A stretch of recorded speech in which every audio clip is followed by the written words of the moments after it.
Capítulo 41, donde todavía prosigue el cautivo su suceso. No se pasaron 15 días cuando ya nuestro renegado tenía comprada una muy buena barca, capaz de más de 30 personas, y, para asegurar su hecho y darle color, quiso hacer, como hizo, un viaje a un lugar que se llamaba Sargel, que está a 30 leguas de Argel hacia la parte de Orán, en el cual hay mucha contratación de higos pasos. 2 o 3 veces hizo este viaje, en compañía del tagarino que había dicho. Tagarinos llaman en Berbería a los moros de Aragón, y a los de Granada, mudéjares, y en el reino de Fez llaman a los mudéjares elches, los cuales son la gente de quien aquel rey más se sirve en la guerra. Digo pues que cada vez que pasaba con su barca daba fondo en una caleta que estaba no 2 tiros de ballesta del jardín donde Zoraida esperaba, y allí, muy de propósito, se ponía el renegado con los morillos que bogaban el remo, o ya a hacer la salá, o a como por ensayarse de burlas a lo que pensaba hacer de veras. Y así se iba al jardín de Zoraida y le pedía fruta, y su padre se la daba sin conocerle. Y, aunque él quisiera hablar a Zoraida, como él después me dijo, y decirle que él era el que por orden mía le había de llevar a tierra de cristianos, que estuviese contenta y segura. Nunca le fue posible, porque las moras no se dejan ver de ningún moro ni turco, sino es que su marido o su padre se lo mande. De cristianos cautivos se dejan tratar y comunicar, aún más de aquello que sería razonable, y a mí me hubiera pesado que él lo hubiera hablado, que quizá la alborotara, viendo que su negocio andaba en boca de renegados. Pero Dios, que lo ordenaba de otra manera, no dio lugar al buen deseo que nuestro renegado tenía, el cual, viendo cuán seguramente iba y venía Sargel, y que daba fondo cuando y cómo y a dónde quería, y que el tagarino, su compañero, no tenía más voluntad de lo que la suya ordenaba, y que yo estaba ya rescatado, y que sólo faltaba buscar algunos cristianos que bogasen el remo, me dijo que mirase yo cuáles quería traer conmigo, fuera de los rescatados, y que los tuviese hablados para el primer viernes, donde tenía determinado que fuese nuestra partida. Viendo esto, hablé a 2 españoles, todos valientes hombres del remo, y de aquellos que más libremente podían salir de la ciudad. Y no fue poco hallar tantos en aquella coyuntura, porque estaban 20 bajeles en corso, y se habían llevado toda la gente de remo, y éstos no se hallaran, si no fuera que su amo se quedó aquel verano sin ir en corso, a acabar una galeota que tenía en astillero. A los cuales no les dije otra cosa, sino que el primer viernes en la tarde se saliesen uno a uno, disimuladamente, y se fuesen la vuelta del jardín de Agui Morato, y que allí me aguardasen hasta que yo fuese. A cada uno di este aviso de por sí, con orden que, aunque allí viesen a otros cristianos, no les dijesen sino que yo les había mandado esperar en aquel lugar. Hecha esta diligencia, me faltaba hacer otra, que era la que más me convenía, y era la de avisar a Zoraida en el punto que estaban los negocios, para que estuviese apercebida y sobre aviso, que no se sobresaltase si de improviso la asaltásemos antes del tiempo que ella podía imaginar que la barca de cristianos podía volver. Y así determiné de ir al jardín y ver si podría hablarla, y, con ocasión de coger algunas hierbas, un día antes de mi partida fui allá, y la primera persona con quien encontré fue con su padre, el cual me dijo, en lengua que en toda la Berbería y aun en Constantinopla se halla entre cautivos y moros, que ni es morisca, ni castellana, ni de otra nación alguna, sino una mezcla de todas las lenguas con la cual todos nos entendemos. Digo, pues, que en esta manera de lenguaje me preguntó en qué buscaba en aquel su jardín, y de quién era. Respondíle que era esclavo de Arnaúte Mamí, y esto porque sabía yo por muy cierto que era un grandísimo amigo suyo, y que buscaba de todas hierbas para hacer ensalada. Preguntóme, por el consiguiente, si era hombre de rescate o no, y que cuánto pedía mi amo por mí. Estando en todas estas preguntas y respuestas, salió de la casa del jardín la bella Zoraida, la cual ya había mucho que me había visto, y como las moras en ninguna manera hacen melindre de mostrarse a los cristianos, ni tampoco se esquivan, como ya he dicho, no se le dio nada de venir a donde su padre conmigo estaba. Antes, luego, cuando su padre vio que venía, y despacio la llamó y mandó que llegase. Demasiada cosa sería decir yo agora la mucha hermosura, la gentileza, el gallardo y rico adorno con que mi querida Zoraida se mostró a mis ojos. Solo diré que más perlas pendían de su hermosísimo cuello, orejas y cabellos, que cabellos tenía en la cabeza. En las gargantas de sus pies, que descubiertas a su usanza traía dos carcajes, que así se llamaban las manillas o ajorcas de los pies en morisco, de purísimo oro, con tantos diamantes engastados, que ella me dijo después que su padre los estimaba en 10.000 doblas, y las que traía en las muñecas de las manos valían otro tanto. Las perlas eran en gran cantidad y muy buenas, porque la mayor gala y bizarría de las moras es adornarse de ricas perlas y aljófar. Y así hay más perlas y aljófar entre moros que entre todas las demás naciones. Y el padre de Zoraida tenía fama de tener muchas y de las mejores que en Argel había, y de tener asimismo más de 200.000 escudos españoles, de todo lo cual era señora esta que ahora lo es mía. Si con todo este adorno podía venir entonces hermosa o no, por las reliquias que le han quedado en tantos trabajos se podrá conjeturar cuál debía de ser en las prosperidades, porque ya se sabe que la hermosura de algunas mujeres tiene días y sazones, y requiere accidentes para disminuirse o acrecentarse, y es natural cosa que las pasiones del ánimo la levanten o bajen, puesto que las más veces la destruyen. Digo, en fin, que entonces llegó en todo extremo aderezada y en todo extremo hermosa, o a lo menos a mí me pareció serlo la más que hasta entonces había visto, y con esto, viendo las obligaciones en que me había puesto, me parecía que tenía delante de mí una deidad del cielo, venida a la tierra para mi gusto y para mi remedio. Así como ella llegó, le dijo su padre en su lengua, como yo era cautivo de su amigo Arnaute Mami, y que venía a buscar ensalada. Ella tomó la mano, y en aquella mezcla de lenguas que tengo dicho, me preguntó si era caballero y qué era la causa que no me rescataba. Yo le respondí que ya estaba rescatado, y que en el precio podía echar de ver en lo que mi amo me estimaba, pues había dado por mí 1.500 soltanís. A lo cual ella respondió: en verdad que si tú fueras de mi padre, que yo hiciera que no te diera él por otros 2 tantos, porque vosotros, cristianos, siempre mentís en cuanto decís, y os hacéis pobres por engañar a los moros.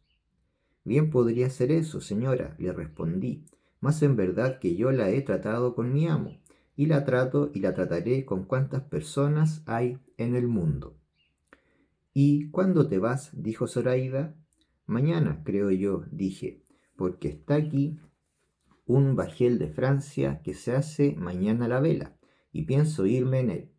¿No es mejor, replicó Zoraida, esperar a que vengan bajeles de España y irte con ellos que no con los de Francia, que no son vuestros amigos? No, respondí yo, aunque sí, como hay nuevas que viene ya un bajel de España, es verdad, todavía yo la guardaré, puesto que es más cierto el partirme mañana, porque el deseo que tengo de verme en mi tierra y con las personas que bien quiero es tanto que no me dejará esperar otra comodidad, si se tarda, por mejor que sea. Debe de ser, sin duda, casado en tu tierra, dijo Zoraida, y por eso deseas ir a ver con tu mujer. No soy, respondí yo, casado, mas tengo dada la palabra de casarme en llegando allá. ¿Y es hermosa la dama a quien se la diste?, dijo Zoraida. Tan hermosa es, respondí yo, que para encarecerla y decirte la verdad, te parece a ti mucho.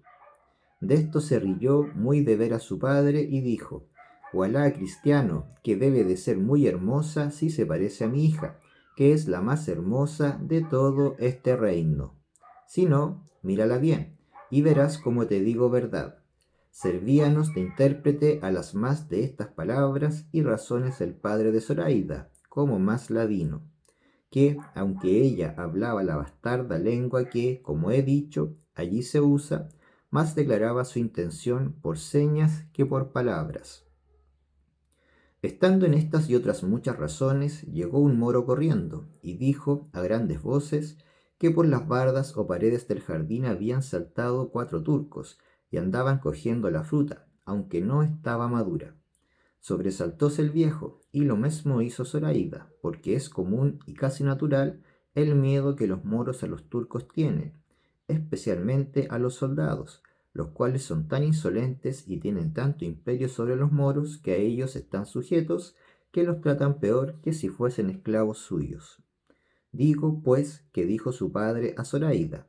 Hija, retírate a la casa y enciérrate, en tanto que yo voy a hablar a estos canes. Y tú, cristiano, busca tus hierbas y vete en buena hora y llévete Alá con bien a tu tierra.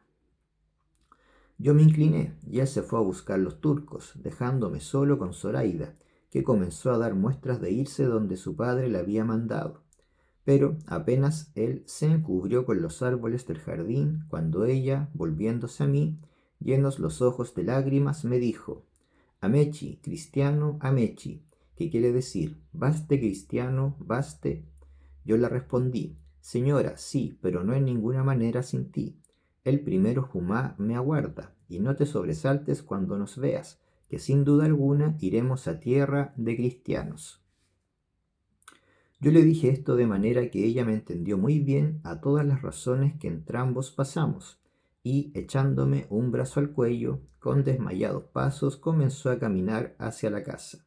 Y quiso la suerte que pudiera ser muy mala si el cielo no lo ordenara de otra manera, que, yendo los dos de la manera y postura que os he contado, con un brazo al cuello, su padre, que ya volvía de hacer ir a los turcos, nos vio de la suerte y manera que íbamos, y nosotros vimos que él no se había visto, pero Zoraida, advertida y discreta, no quiso quitar el brazo de mi cuello. Antes se llegó más a mí y puso su cabeza sobre mi pecho, doblando un poco las rodillas, dando claras señales y muestras que se desmayaba, y yo, asimismo, di a entender que la sostenía contra mi voluntad. Su padre llegó corriendo a donde estábamos, y, viendo a su hija de aquella manera, le preguntó que qué tenía, pero como ella no le respondiese, dijo su padre: Sin duda alguna que con el sobresalto de la entrada de estos canes se ha desmayado, y quitándola del mío, la arrimó a su pecho, y ella, dando un suspiro y aún no enjutos los ojos de lágrimas, volvió a decir: Amechi, cristiano, Amechi, vete, cristiano, vete. A lo que su padre respondió: No importa, hija, que el cristiano se vaya, que ningún mal te ha hecho, y los turcos ya son idos. No te sobresalte cosa alguna, pues ninguna hay que pueda darte pesadumbre, pues, como ya te he dicho, los turcos a mi ruego se volvieron por donde entraron. Ellos, señor, la sobresaltaron, como has dicho, dije yo a su padre. Mas, pues ella dice que yo me vaya, no la quiero dar pesadumbre. Quédate en paz, y con tu licencia volveré si fuere menester, por hierbas a este jardín, que, según dice mi amo, en ninguno las hay mejores para ensalada que en él.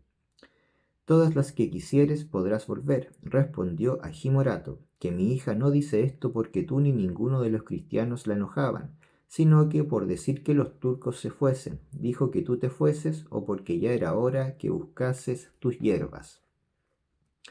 Con esto me despedí al punto de entrambos, y ella, arrancándosele el alma, al parecer, se fue con su padre, y yo, con achaque de buscar las hierbas, rodeé muy bien y a mi placer todo el jardín. Miré bien las entradas y salidas, y la fortaleza de la casa, y la comodidad que se podía ofrecer para facilitar todo nuestro negocio. Hecho esto, me vine y di cuenta de cuánto había pasado al renegado y a mis compañeros, y ya no veía la hora de verme gozar sin sobresalto del bien que en la hermosa y bella Zoraida la suerte me ofrecía. En fin, el tiempo se pasó, y se llegó el día y plazo de nosotros tan deseado. Y siguiendo todos el orden y parecer que, con discreta consideración y largo discurso, muchas veces habíamos dado, tuvimos el buen suceso que deseábamos, porque el viernes que se siguió al día que yo con Zoraida hablé en el jardín, nuestro renegado, al anochecer, dio fondo con la barca casi frontero de donde la hermosísima Zoraida estaba. Ya los cristianos que habían de bogar el remo estaban prevenidos y escondidos por diversas partes de todos aquellos alrededores. Todos estaban suspensos y alborozados, aguardándome, deseosos ya de embestir con el bajel que a los ojos tenían, porque ellos no sabían el concierto del renegado, sino que pensaban que a fuerza de brazos habían de haber y ganar la libertad, quitando la vida a los moros que dentro de la barca estaban. Sucedió pues que, así como yo me mostré y mis compañeros, todos los demás escondidos que nos vieron se vinieron llegando a nosotros. Esto era ya a tiempo que la ciudad estaba ya cerrada, y por toda aquella campaña ninguna persona aparecía. Como estuvimos juntos, dudamos si sería mejor ir primero por Zoraida o rendir primero a los moros vagarinos que bogaban el remo en la barca. Y estando en esta duda, llegó a nosotros nuestro renegado diciéndonos que en qué nos deteníamos, que ya era hora, y que todos sus moros estaban descuidados y los más de ellos durmiendo. Dijimosle en lo que reparábamos, y él dijo que lo que más importaba era rendir primero el bajel, que se podía hacer con grandísima facilidad y sin peligro alguno, y que luego podíamos ir por Zoraida. Pareciónos bien a todos lo que decía, y así, sin detenernos más, haciendo él la guía, llegamos al bajel, y saltando él dentro primero, metió mano a un alfanje, y dijo en morisco: ninguno de vosotros se mueva de aquí, si no quiere que le cueste la vida. Ya a este tiempo habían entrado dentro casi todos los cristianos, los moros, que eran de poco ánimo, viendo hablar de aquella manera a su arraez, quedáronse espantados, y sin ninguno de todos ellos echar mano a las armas, que pocas o casi ningunas tenían, se dejaron, sin hablar alguna palabra, maniatar de los cristianos, los cuales con mucha presteza lo hicieron, amenazando a los moros que se alzaban por alguna vía o manera la voz, que luego al punto los pasarían todos a cuchillo.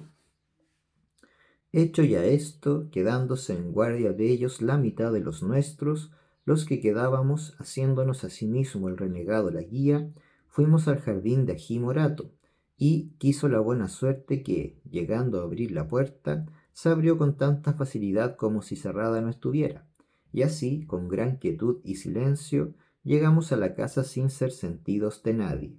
Estaba la bellísima Zoraida guardándonos a una ventana, y, así como sintió gente, preguntó con voz baja si éramos Nizarani, como si dijera o preguntara si éramos cristianos. Yo le respondí que sí y que bajase. Cuando ella me conoció, no se detuvo un punto, porque sin responderme palabra, bajó en un instante, abrió la puerta y mostróse a todos tan hermosa y ricamente vestida que no lo acierto a encarecer. Luego que yo la vi, le tomé una mano y la comencé a besar, y el renegado hizo lo mismo, y mis dos camaradas, y los demás, que el caso no sabían, hicieron lo que vieron que nosotros hacíamos, que no parecía sino que le dábamos las gracias y la reconocíamos por señora de nuestra libertad. El renegado le dijo en lengua morisca si estaba su padre en el jardín. Ella respondió que sí y que dormía. Pues será menester despertarle, replicó el renegado, y llevárnosle con nosotros, y todo aquello que tiene de valor este hermoso jardín. No, dijo ella, a mi padre no se ha de tocar en ningún modo, y en esta casa no hay otra cosa que lo que yo llevo, que es tanto que bien habrá para que todos quedéis ricos y contentos, y esperaros un poco y lo veréis. Y diciendo esto, se volvió a entrar, diciendo que muy presto volvería, que nos estuviésemos quedos, sin hacer ningún ruido.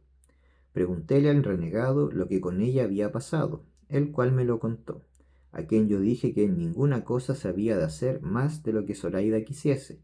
la cual, ya que volvía cargada con un cofrecillo lleno de escudos de oro, tantos que apenas lo podía sustentar, quiso la mala suerte que su padre despertase en el interín y sintiese el ruido que andaba en el jardín,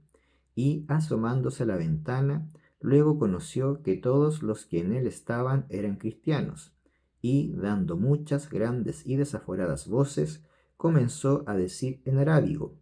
cristianos, cristianos, ladrones, ladrones,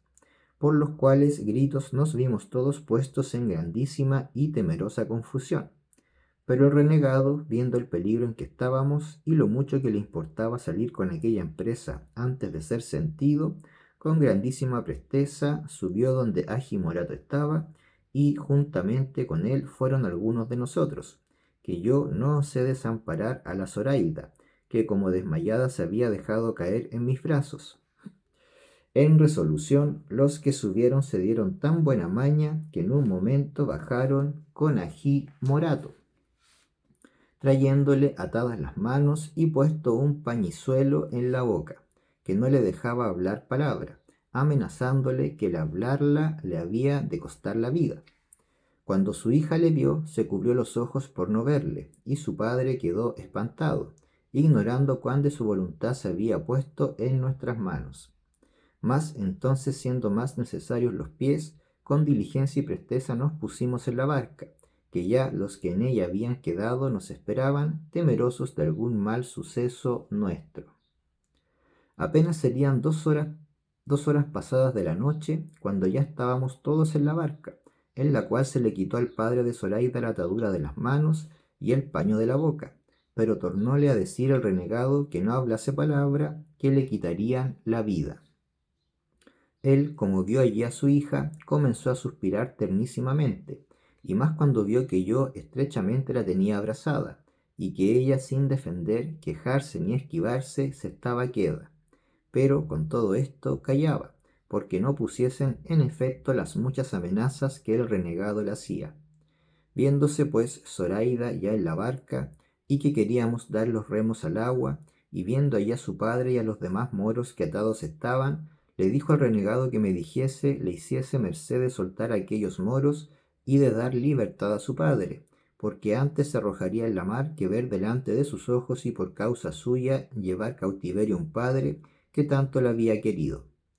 El renegado me lo dijo, y yo respondí que era muy contento, pero él respondió que no convenía, a causa que, si allí los dejaban, apellidarían luego la tierra y alborotarían la ciudad, y serían causa que saliesen a buscarlos con algunas fragatas ligeras, y les tomasen la tierra y la mar, de manera que no pudiésemos escaparnos, que lo que se podría hacer era darles libertad en llegando a la primera tierra de cristianos.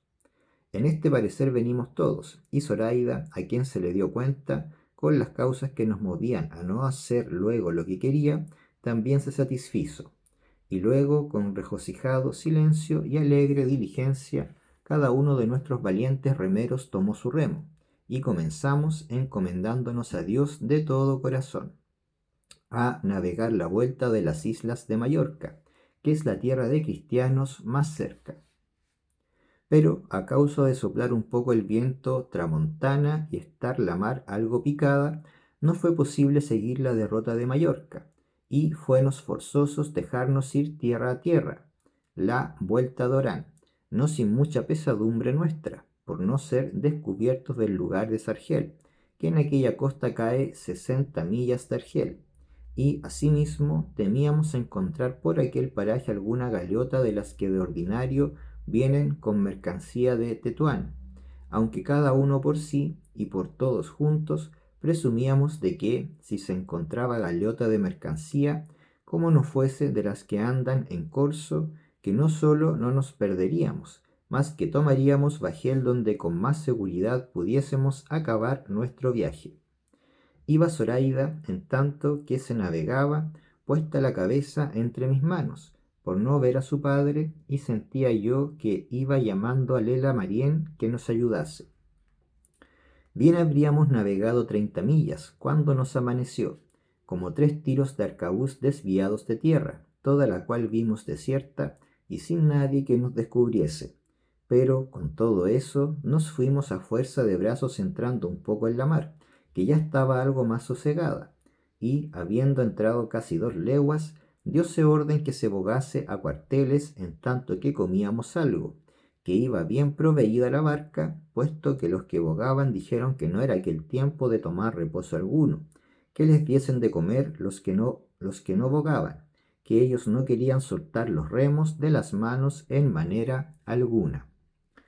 Hízose ansí, y en esto comenzó a soplar un viento largo, que nos obligó a hacer luego vela y a dejar el remo, y a enderezar a Orán, por no ser posible poder hacer otro viaje. Todo se hizo con mucha presteza, y así, a la vela, navegamos por más de 8 millas por hora, sin llevar otro temor alguno, sino el de encontrar con bajel que de corso fuese. Dimos de comer a los moros vagarinos, y el renegado les consoló diciéndoles cómo no iban cautivos, que en la primera ocasión les daría libertad. Lo mismo se le dijo al padre de Zoraida, el cual respondió: cualquier otra cosa pudiera yo esperar y creer de vuestra liberalidad y buen término, oh cristianos, mas el darme libertad no me tengáis por tan simple que lo imagine, que nunca os pusisteis vosotros al peligro de quitármela para volverla tan liberalmente, especialmente sabiendo quién soy yo, y el interese que os puede seguir de dármela, el cual interese, si le queréis poner nombre, desde aquí os ofrezco todo aquello que quisiéredes por mí y por esa desdichada hija mía, o si no, por ella sola, que es la mayor y la mejor parte de mi alma. En diciendo esto, comenzó a llorar tan amargamente que a todos nos movió a compasión, y forzó a Zoraida que le mirase, la cual, viéndole llorar, así se enterneció que se levantó de mis pies y fue a abrazar a su padre, y, juntando su rostro con el suyo, comenzaron los dos tan tierno llanto que muchos de los que allí íbamos le acompañamos en él. Pero cuando su padre la vio adornada de fiesta y con tantas joyas sobre sí, le dijo en su lengua: ¿qué es esto, hija, que ayer al anochecer, antes que nos sucediese esta terrible desgracia en que nos vemos, te vi con tus ordinarios y caseros vestidos, y agora, sin que hayas tenido tiempo de vestirte y sin haberte dado alguna nueva alegre de solemnizarle con adornarte y pulirte, te veo compuesta con los mejores vestidos que yo supe y pude darte cuando nos fue la aventura más favorable? Respóndeme a esto, que me tiene más suspenso y admirado que la misma desgracia en que me hallo.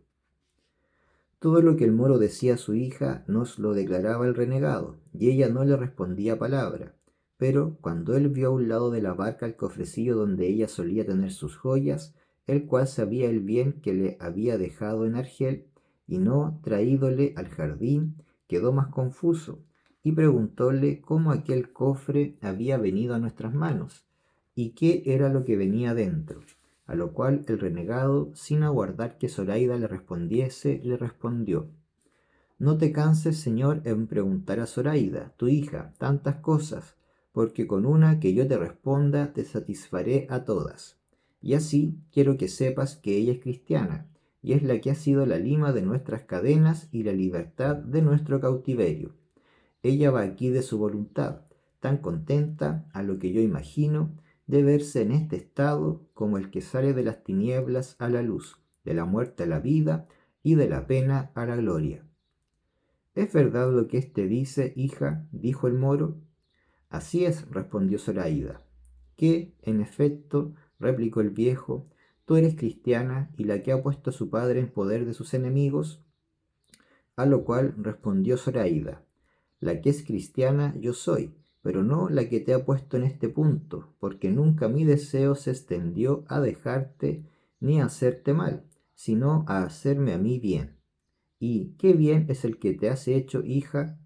Eso, respondió ella, pregúntaselo tú a Lela Marién, que ella te lo sabrá decir mejor que no yo.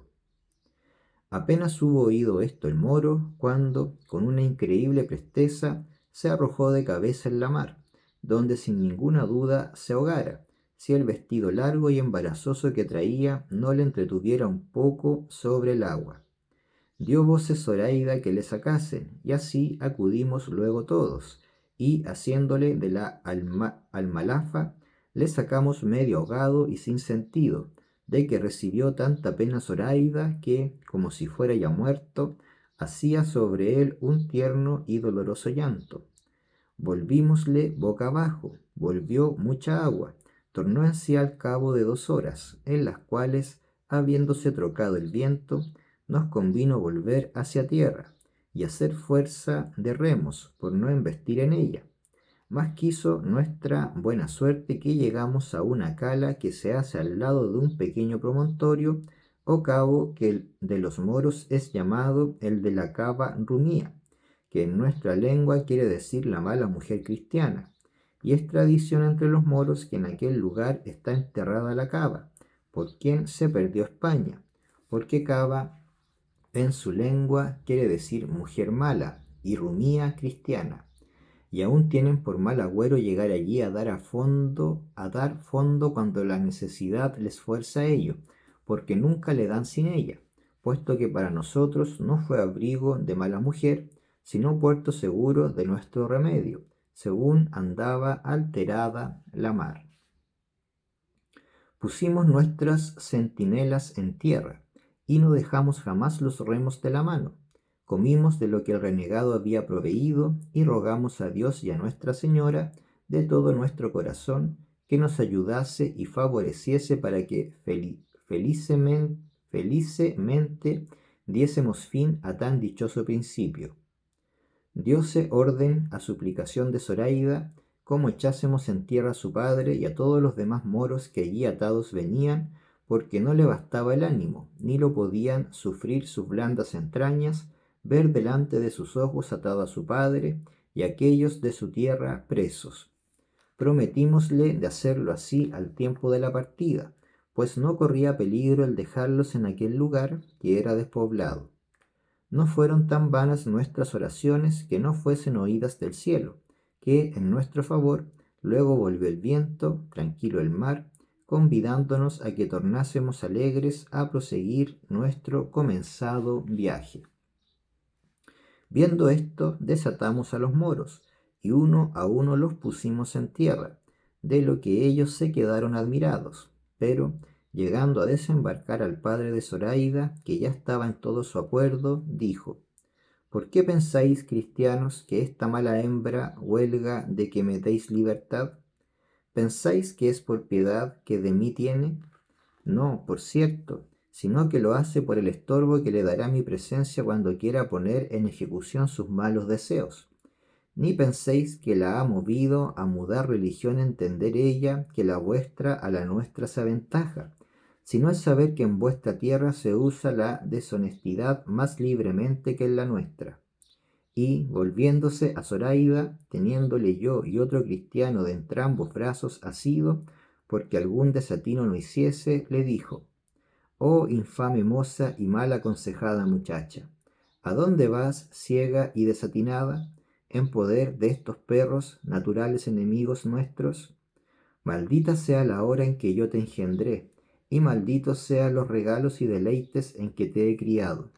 Pero, viendo yo que llevaba término de no acabar tan presto, di priesa a ponerla en tierra, y desde allí, a voces, prosiguió en sus maldiciones y lamentos, rogando a Mahoma rogase a Alá que nos destruyese, confundiese y acabase.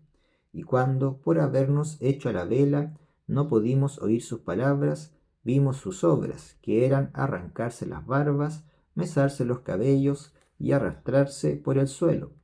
Mas una vez esforzó la voz de tal manera que pudimos entender que decía: «Vuelve, amada hija, vuelve a tierra, que todo te lo perdono. Entrega a esos hombres ese dinero, que ya es suyo, y vuelve a consolar a este triste padre tuyo, que en esta desierta arena dejará la vida si tú le dejas». Todo lo cual escuchaba Zoraida, y todo lo sentía y lloraba, y no supo decirle ni responderle palabra, sino: «Plega a Alá, Padre mío, que Lela Marién, que ha sido la causa de que yo sea cristiana, ella te consuele en tu tristeza. Alá sabe bien que no puede hacer otra cosa de la que he hecho y que estos cristianos no deben nada a mi voluntad, pues aunque quisiera no venir con ellos y quedarme en mi casa, me fuera imposible, según la priesa que me daba mi alma a poner por obra esta que a mí me parece tan buena como tú, Padre amado, la juzgas por mala. Esto dijo a tiempo que ni su padre la oía, ni nosotros ya le veíamos, y así, consolando yo a Zoraida, atendimos todos a nuestro viaje, el cual nos le facilitaba el propio viento, de tal manera que bien tuvimos por cierto de vernos otro día al amanecer en las riberas de España. Mas, como pocas veces o nunca, viene el bien puro y sencillo, sin ser acompañado seguido de algún mal que le turbe o sobresalte. Quiso nuestra aventura, o quizá las maldiciones que el moro a su hija había echado, que siempre se han de temer de cualquier padre que sea.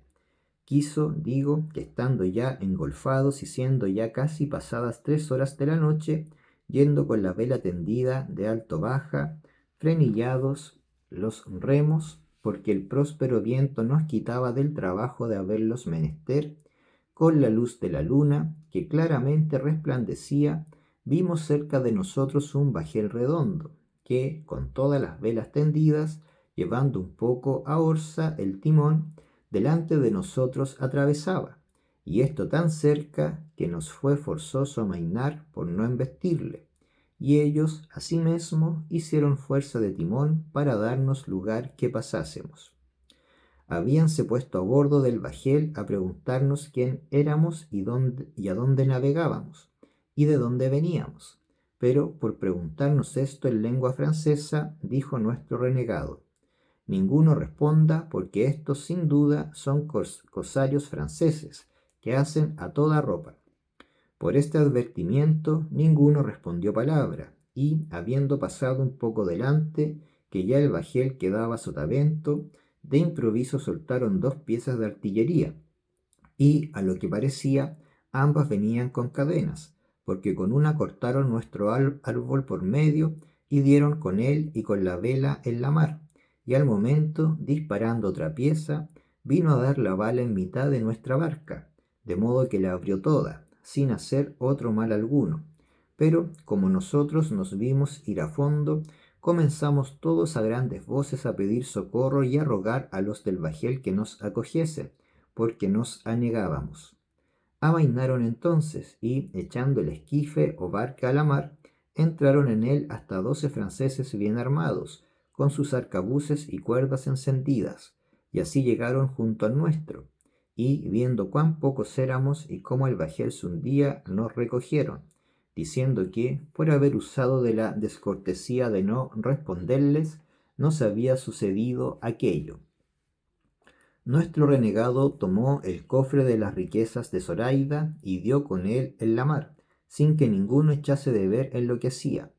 En resolución, todos pasamos con los franceses, los cuales, después de haberse informado de todo aquello que de nosotros saber quisieron, como si fueran nuestros capitales enemigos, nos despojaron de todo cuanto teníamos, y a Zoraida le quitaron hasta los carcajes que traía en los pies.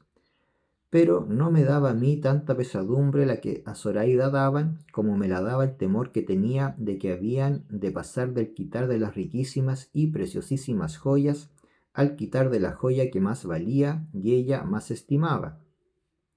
Pero los deseos de aquella gente no se extienden a más que el dinero, y de esto jamás se ve harta su codicia, lo cual entonces llegó a tanto que aún hasta los vestidos de cautivos nos quitaran si de algún provecho les fueran. Y hubo parecer entre ellos de que a todos nos arrojasen a la mar envueltos en una vela, porque tenían intención de tratar en algunos puertos de España con nombre de que eran bretones, y si nos llevaban vivos serían castigados, siendo descubierto su hurto. Mas el capitán, que era el que había despojado a mi querida Zoraida, dijo que él se contentaba con la presa que tenía y que no quería tocar en ningún puerto de España, sino pasar el estrecho de Gibraltar de noche o como pudiese, y irse a la Rochela, de donde había salido, y así tomaron por acuerdo de darnos el esquife de su navío y todo lo necesario para la corta navegación que nos quedaba, como lo hicieron otro día, ya a vista de tierra de España, con la cual vista todas nuestras pesadumbres y pobrezas se nos olvidaron de todo punto, como si no hubieran pasado por nosotros. Tanto es el gusto de alcanzar la libertad perdida.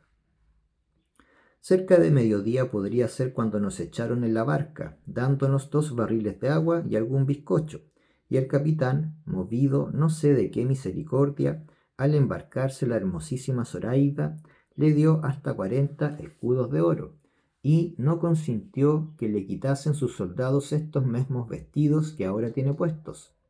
Entramos en el bajel, dímosles las gracias por el bien que nos hacían, mostrándonos más agradecidos que quejosos. Ellos se hicieron a lo largo, siguiendo la derrota del estrecho.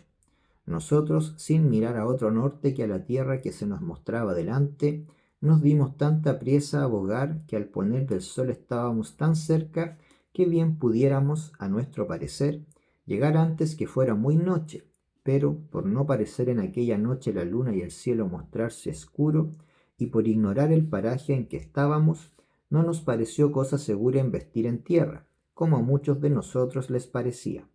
diciendo que diésemos en ella, aunque fuesen unas peñas y lejos de poblado, porque así aseguraríamos el temor que de razón se debía tener que por allí anduviesen bajeles de cosarios de Tetuán, los cuales anochecen en Berbería y amanecen en las costas de España, y hacen de ordinario presa y se vuelven a dormir a sus casas.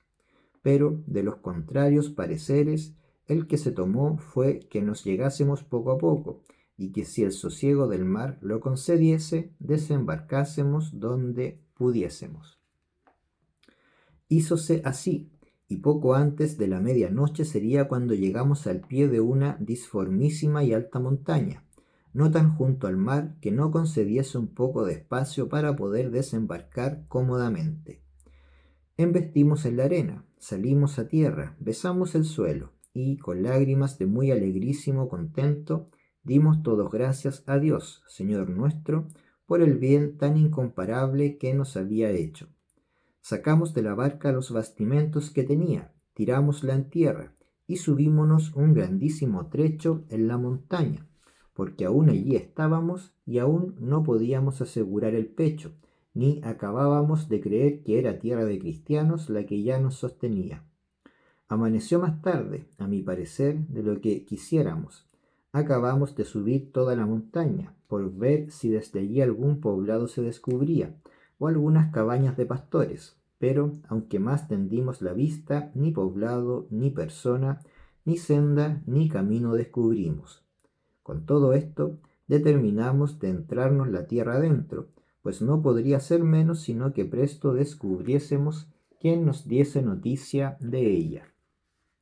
Pero lo que a mí más me fatigaba era el ver ir a pie a Zoraida por aquellas asperezas, que, puesto que alguna vez la puse sobre mis hombros, más le cansaba a ella mi cansancio que la reposaba su reposo, y así nunca más quiso que yo aquel trabajo tomase, y con mucha paciencia y muestras de alegría, llevándola yo siempre de la mano, poco menos de un cuarto de legua debíamos de haber andado, cuando llegó a nuestros oídos el son de una pequeña esquila, señal clara que por allí cerca había ganado, y, mirando todos con atención si alguno se parecía, vimos al pie de un alcornoque un pastor mozo, que con grande reposo y descuido estaba labrando un palo con un cuchillo. Dimos voces, y él, alzando la cabeza, se puso ligeramente en pie, y a lo que después supimos, los primeros que a la vista se le ofrecieron fueron el renegado y Zoraida, y como él los vio en hábito de moros, pensó que todos los de la berbería estaban sobre él,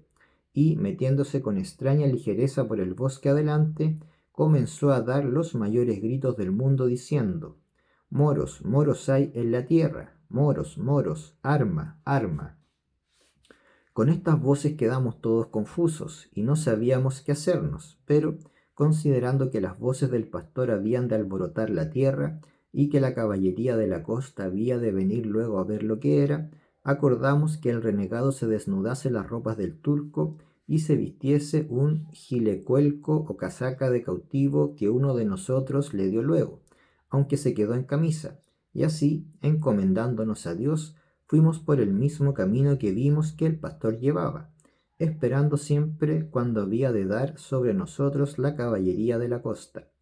Y no nos engañó nuestro pensamiento, porque aún no habrían pasado 2 horas cuando, habiendo ya salido de aquellas malezas a un llano, descubrimos hasta 50 caballeros, que con gran ligereza, corriendo a media rienda, a nosotros se venían. Y así como los vimos, nos estuvimos quedos aguardándolos. Pero como ellos llegaron y vieron el lugar de los moros que buscaban, tanto pobre cristiano, quedaron confusos, y uno de ellos nos preguntó si éramos nosotros acaso la ocasión por que un pastor había apellidado al arma. Sí, dije yo, y queriendo comenzar a decirle mi suceso y de dónde veníamos y quién éramos, uno de los cristianos que con nosotros venían conoció al jinete que nos había hecho la pregunta, y dijo, sin dejarme a mí decir más palabras: Gracias sean dadas a Dios, señores, que a tan buena parte nos ha conducido, porque, si yo no me engaño, la tierra que pisamos es la de Vélez Málaga. Si ya los años de mi cautiverio no me han quitado de la memoria el acordarme que vos, señor, que nos preguntáis quién somos, sois Pedro de Bustamante, tío mío. Apenas hubo dicho esto el cristiano cautivo, cuando el jinete se arrojó del caballo y vino a abrazar al mozo, diciéndole: Sobrino de mi alma y de mi vida, ya te conozco, y ya te he llorado por muerto yo, y mi hermana, tu madre, y todos los tuyos que aún viven. Y Dios ha sido servido de darles vida para que gocen el placer de verte.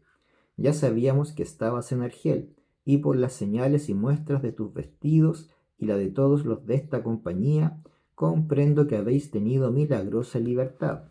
Así es, respondió el mozo, y tiempo nos quedará para contároslo todo.